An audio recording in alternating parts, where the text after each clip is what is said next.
પાનોલી જીઆઈડીસીમાં આવેલી કૃષિ રસાયણ એક્સપોર્ટ પ્રાઇવેટ લિમિટેડ નામની કેમિકલ કંપનીમાં ભયાનક આગ લાગતા અફરાતફરીનો માહોલ સર્જાયો. 15 થી વધુ ફાયર ફાઇટરની ગાડીઓ ઘટના સ્થળે જોવા મળી હતી. 3.5 કલાક બાદ આગ આવી હતી કાબૂમાં. ભરૂચ જિલ્લાના પાનોલી જીઆઈડીસીમાં આવેલી કૃષિ રસાયણ એક્સપોર્ટ પ્રાઇવેટ લિમિટેડ કંપનીમાં શનિવારે પ્રચંડ બ્લાસ્ટ સાથે આગ લાગવાની ઘટના બની હતી.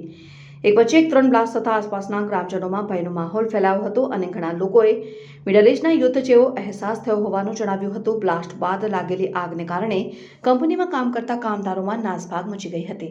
ઘટનાના સમયે કંપનીમાં આશરે 80 જેટલા કામદારો હાજર હતા, જેમાંથી 3 કામદારોને ધુમાડાને કારણે ગુંગળામણ થતા તેઓ બેહોશ થઈ ગયા હતા.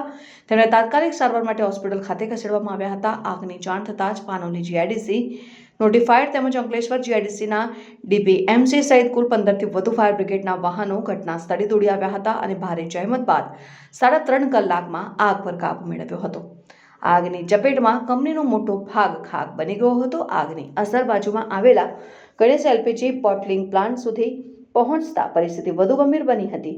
જોકે ફાયર વિભાગે પાણીનો મારો ચલાવી આગને ફેલાતી અટકાવી હતી. ઘટનાની જાણ થતાં મામલતદાર, પોલીસ અને ડીઆઈએસએચની ટીમ પણ ઘટના સ્થળે પહોંચી તપાસ હાથ ધરી છે. હાલ આગ પર કાબુ મેળવી લેવાયો છે અને ફાયર ટીમ દ્વારા કુલિંગ પ્રક્રિયા ચાલુ કરવામાં આવી છે. આજે અંદાજિત સવારે 5:15 કલાકે અર્લી મોર્નિંગ અમને ફાયર સ્ટેશન પર કોલ મળ્યો કે કૃષિ રસાયણ કંપનીમાં પાનોલી જીઆઈડીસીમાં મેજર ફાયર થયેલી છે. અમે તાત્કાલિક ઘટનાસ્થળ પર આવ્યા અને જોયું તો આગે વિકરાળ સ્વરૂપ ધારણ કર્યું હતું. અમે તરત જ પરિસ્થિતિને એસેસ કરી અને ત્યાર પછી ચારે તરફથી ફાયર ફાઇટિંગ ચાલુ કર્યું અને આગને કંટ્રોલ કરવાનો પ્રયત્ન કર્યો.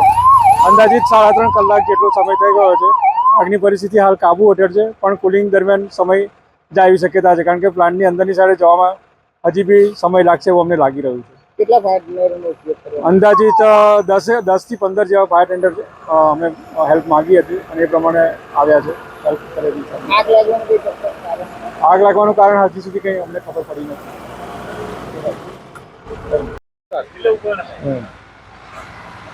અંકલેશ્વર પાનોલી જીઆઈડીસી ખાતે ક્રિસ રસાયણ પ્રાઇવેટ લિમિટેડ કંપની આવેલ છે, જેમાં આજે સવારે 5:45 કલાકે આગ લાગવાનો કોઈ અગમ્ય કારણસર બનાવ બનેલ છે, જેમાં અંદર 80 જેટલા મજૂરો હતા, લેબર.